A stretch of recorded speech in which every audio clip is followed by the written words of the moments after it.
The power to connect with people is right at your fingertips. Figure out how to get in the gym with people and play against people that are where you want to go. Yeah, and there's runs going. I can remember going over going to Indiana West and going to Ball State and playing against college players during the off season when I was in high school. And like, you put yourself in uncomfortable positions, but it makes you better.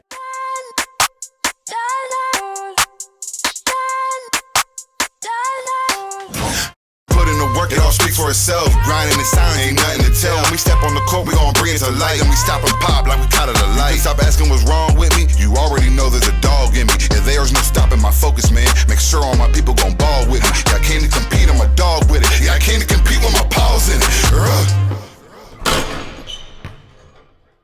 What's up, Compete Training Academy family? Welcome back to the Compete Mentality Podcast. The Compete Mentality Podcast exists to motivate, educate, and inspire others to compete. Our definition of competing is doing what God calls you to do, even when it's hard.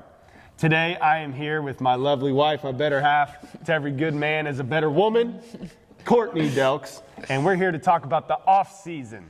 And we can't wait to chop it up with you guys today. But before we do that, we love talking about food. We love talking about restaurants. Courtney, where's a restaurant here in Indiana that our audience needs to go to?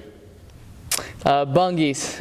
You have to be 18 years or older to get in, but it's this little tavern in Perkinsville, Indiana, which is kind of in between LaPel and Elwood, I guess you would say, but it's right off 37, it's on 13, but Bungee's, they have a very short menu that's on a chalkboard on the wall, but phenomenal food, and the atmosphere, like it's just a little tavern along this river. It's in the middle of nowhere, but their food is fire. It's so good. I couldn't agree more. What about you?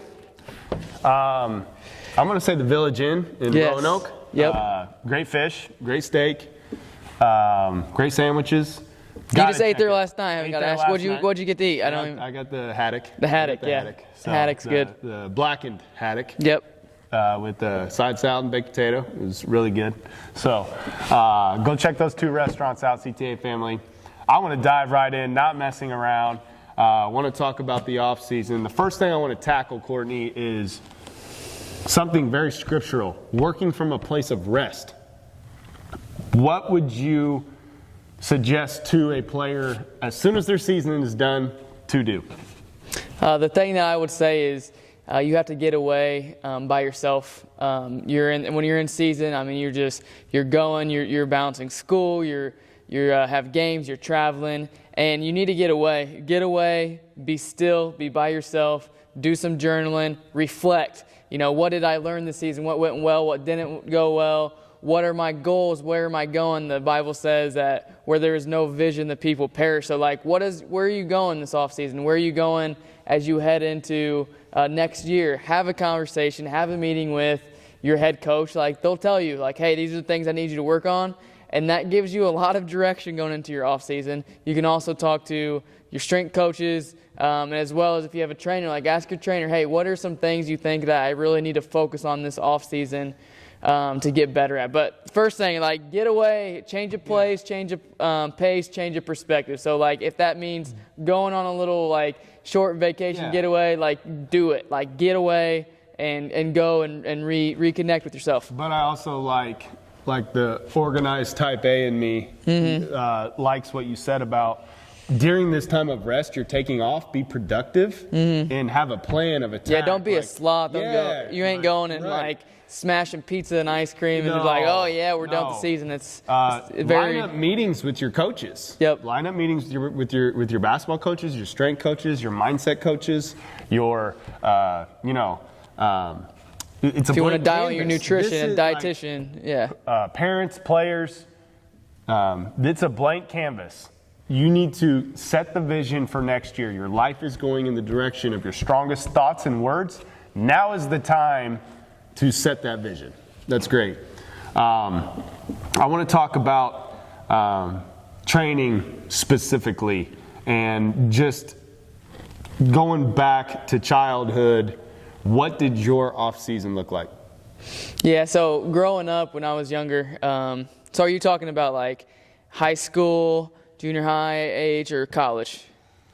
High school. High school, okay, so it was high school. So I was a 3-sport athlete. I played soccer, I played, ran track, played ball as well. So I was doing other sports, which I think that gives your body mentally and physically, physically you're using different muscles in another sport, but time to refresh. But like soccer practice, I would get to the field, our practice started at 4 o'clock, we got out of school at 3:10. I'd get to Swayze's where we practice at, and I would take basketballs and I would do my ball handling before practice. So like I'm still getting, for me that was the thing, like I was honed in on my ball handling as a point guard. And then there were sometimes I would get my free throws in. When I would go home afterward, I would be out in the driveway getting my shots in. Like that's during an off-season time. Flip to springtime, track. So like during that time is really when I would travel to go down to Indy to work with my trainer, April Schilling. It was a time gearing up for AAU season. AAU, kind of starts. I would travel a little bit, but like I was out in my driveway. So where it gets down for the off season. This was kind of before the era of having like trainers. Like I went to April Schilling like once a week when I was older. Right. And she helped me to just get my game ready for college. But I would go out in my driveway. I had an index card, and I would sit down and I would plan out my workout. Everything from speed and agility to ball handling to finishing moves to shooting, and just it's not rocket science. Like you just have to do it day after day, and you are moving in the direction of your strongest habit. So like my habit was working out, and there's these things that I always talk about. It's you versus you. I'm at the free throw line. If I miss a free throw, there was a stop sign in our neighborhood that was about a quarter mile away. I got to sprint to that stop sign and sprint back. Yep. So like how can you push yourself mentally within your workouts to push yourself during the off season? That's where like you step on the court, and in season you've already done the work. You can't wait till season. There's so many players and parents that come to us and they're like, man, Johnny or Susie, they're really struggling. It's like, honestly, during the off season they need to be putting the work in. They didn't put the work in. What do you expect? Yep. The season comes, they aren't producing fruit. Well, you better start planning for the next off season, because that's where you're going to get better. It's not right now. It's not a magic wand you can wave. It's habits. So we've already talked about just organically that you're going in the direction of your strongest thoughts and words. Set the vision. So guys, this is journaling where you're going. Courtney and I have journaled since we were like 7th grade, and it's so cool to look back on like what God put on our heart and what we did because of what we wrote down. It's not even a goal until you write it down. So that we just said thoughts and words. Then you just said your life's going in the direction of your strongest habits, which is so true. So this is what your inputs are on food, sleep, music, podcasts, weights, agility, any of the habits that are going to take you to be a successful basketball player. I also want to say your life is going in the direction of the 5 people you spend the most time around. Not your 5 closest friends, the most time. So if your goal is to go play Division I basketball, you don't need to be playing against your high school team all the time. You need to go play players that are good enough to play Division I or Division I players themselves and figure out a way. Yeah. We live in the age of social media where you can connect, the power to connect with people is right at your fingertips. Figure out how to get in the gym with people and play against people that are where you want to go. Yeah, and there's runs going. I can remember going over going to Indiana Wesleyan, going to Ball State, and playing against college players during the off season when I was in high school. And like, you put yourself in uncomfortable positions, but it makes you better. Like as a high schooler going in and playing against college players, like it's a little, but you got to go there and you get over it. Another thing back to, I can remember being out in my driveway in the off season, and I would grill 2 pieces of grilled chicken, and I would cook a bag of broccoli for lunch every day. I'm not even kidding. Yeah. And that was like locking in on just everything, on your nutrition. But like, you didn't workouts in, go get I'm grilling my chicken, I got broccoli going inside. Like, you just got to lock in on everything, because all those things add up. Yep, for sure. A practice that we do at Compete Training Academy, my college guys are trickling in here now, and girls, And one thing we're doing, we're ending our session with the last 10 minutes of visualization and meditation. Add that into your routine.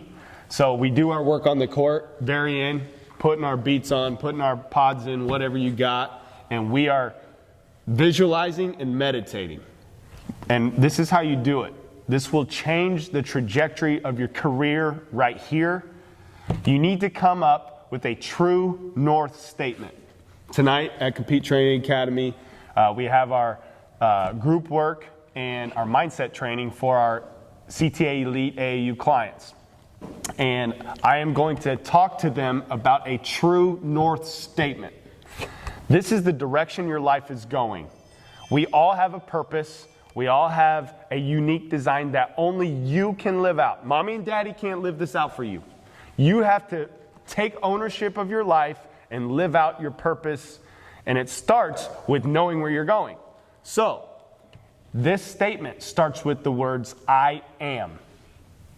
I am whatever. So, I want to help you come up with this statement. There's two parts to this. It starts with I am, then know your values, like what's important to you, okay? It might be going and playing college basketball, okay? It might be playing in the pros. It might be your family, whatever it is. It might be your business for you business owners listening to this. Then I want you to add something in this statement that scares the absolute daylights out of you, okay?